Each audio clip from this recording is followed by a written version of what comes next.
Assalamualaikum warahmatullahi wabarakatuh. Terima kasih buat kalian yang sudah klik video ini. Selamat datang di YouTube channel aku. Kali ini aku bakal bahas tips and trick menulis ala aku. Jadi aku bukan seorang profesional, tapi di sini aku hanya ingin membagikan hal baik kepada kalian biar yang baik akan tetap abadi. Jadi sebelumnya aku mau cerita kalau aku udah pernah nerbitin novel. Ini novel pertamaku yang berjudul Kaulah Surga yang diterbitkan oleh Loka Media cabang Cirebon.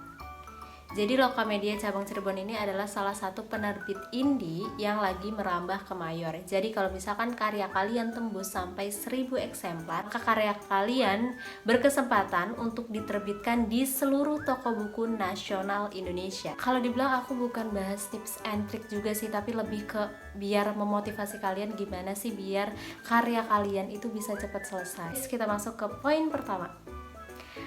Tentukan tujuan kalian itu menulis untuk apa gitu. Kalau aku, tujuanku menulis adalah aku mengingat bahwa kita semua sebagai manusia itu akan mati, dan hanya 3 hal yang tetap hidup dari diri kita, yaitu anak yang soleh dan soleha, amal jariah, dan ilmu yang bermanfaat.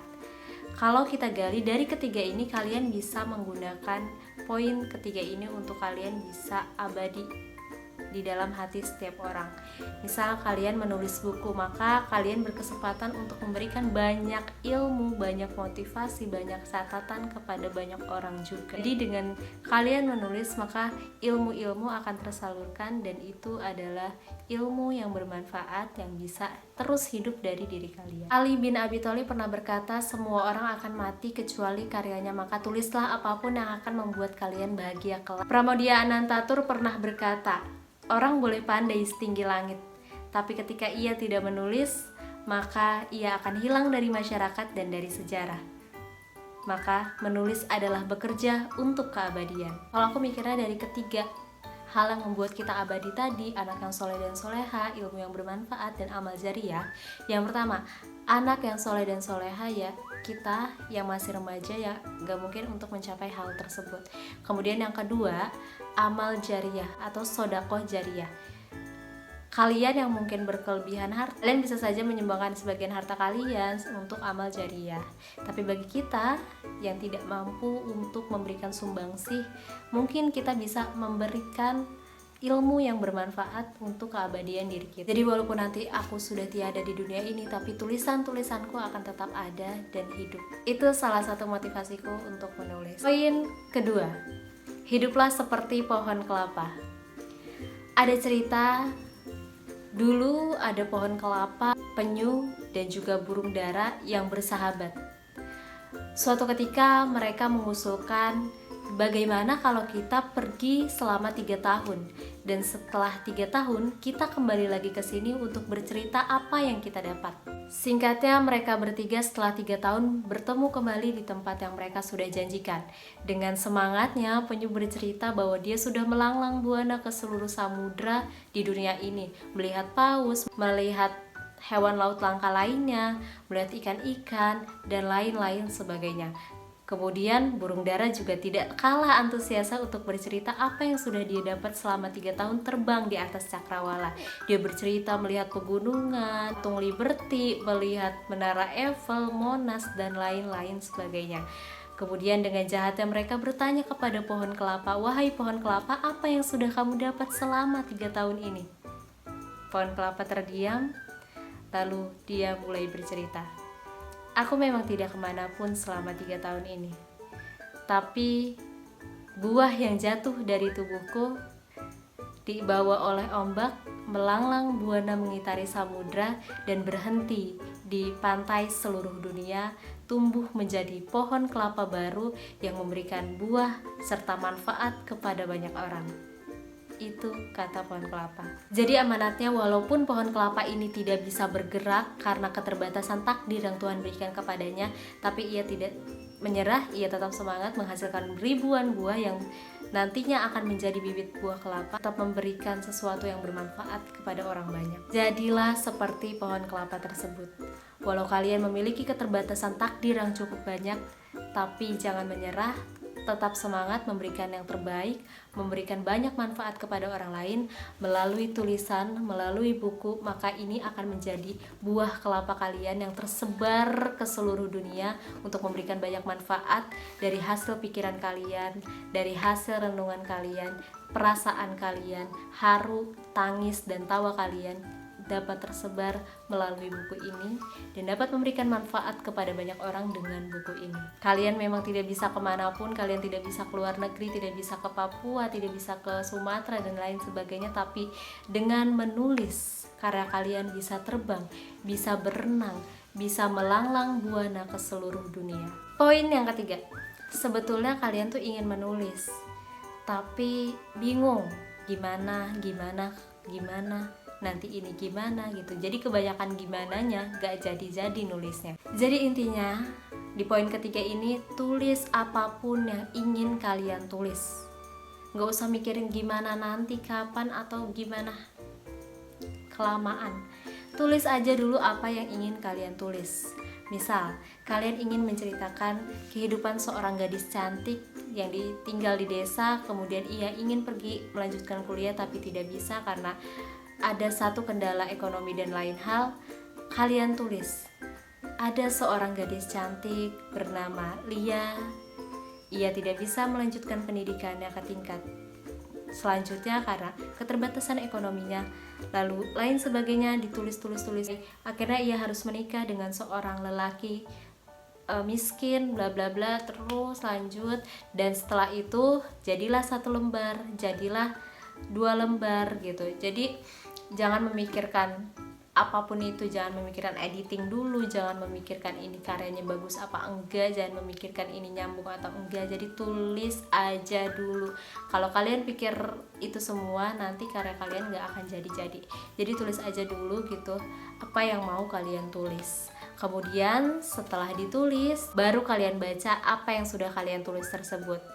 Nanti akan ketemu celah-celah di mana kata tersebut harus diperbaiki.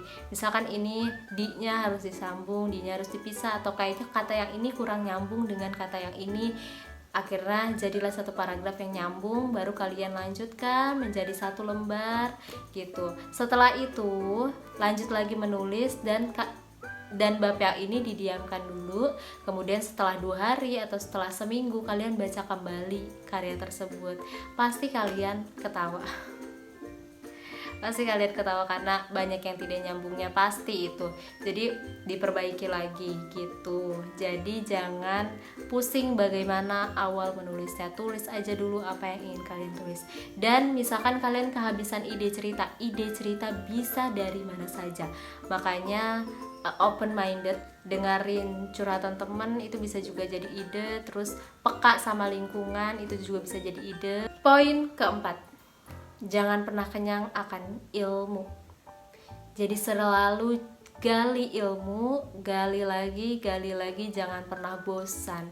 Karena ilmu itu gak ada ujungnya. Semakin kita bertambah ilmu, semakin kita merasa bahwa diri kita ini gak ada apa-apanya.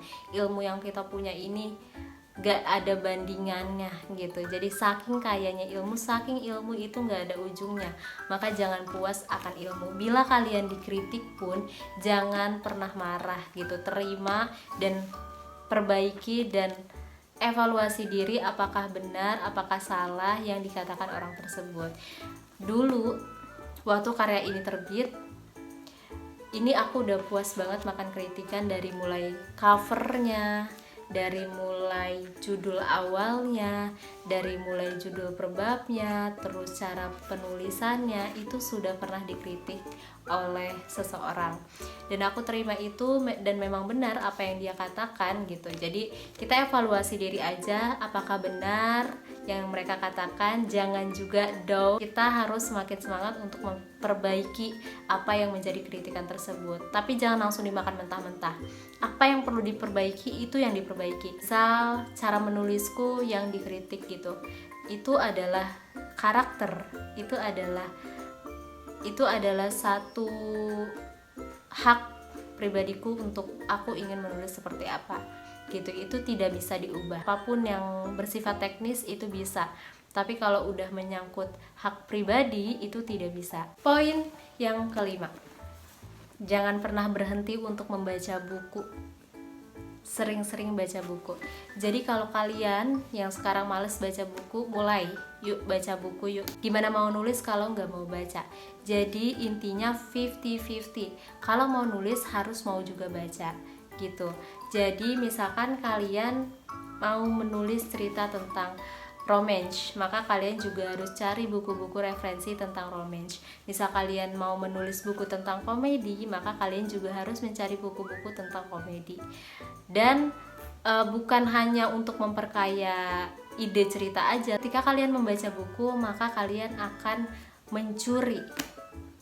Mencuri dalam hal ini adalah mencuri dengan pintar, yaitu bagaimana sih cara menyajikan satu tindakan di dalam cerita.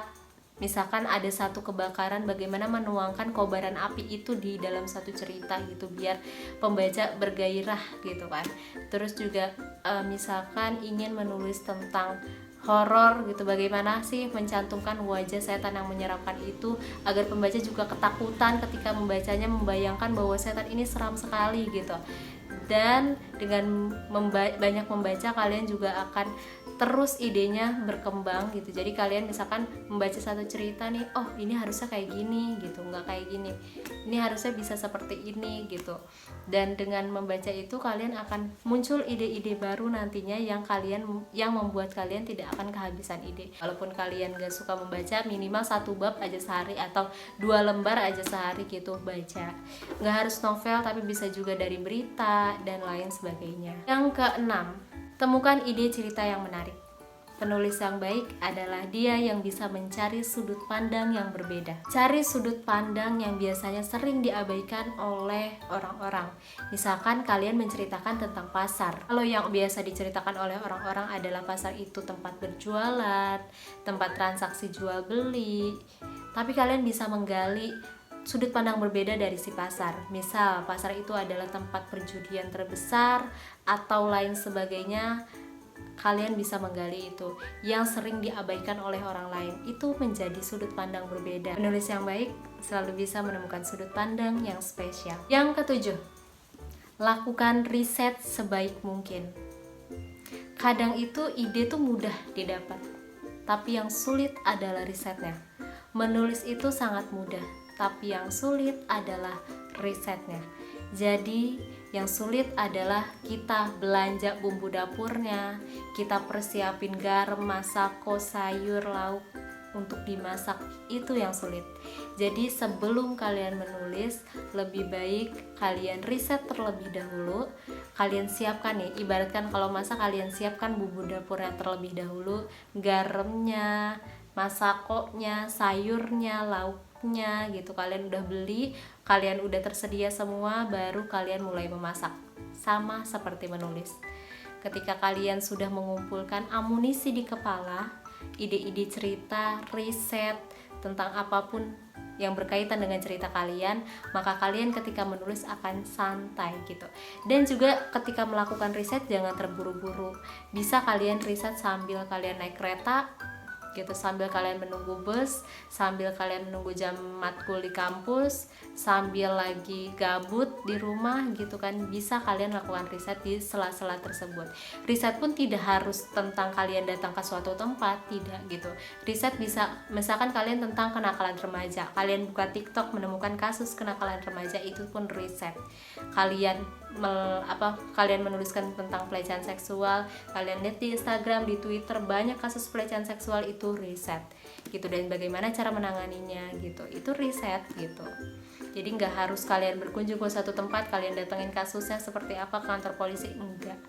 Riset itu bisa dari mana saja, bisa sambil kalian rebahan, bisa sambil duduk, sambil main gitu, bisa dimanapun dan kapanpun. Poin 8, bisa karena terbiasa.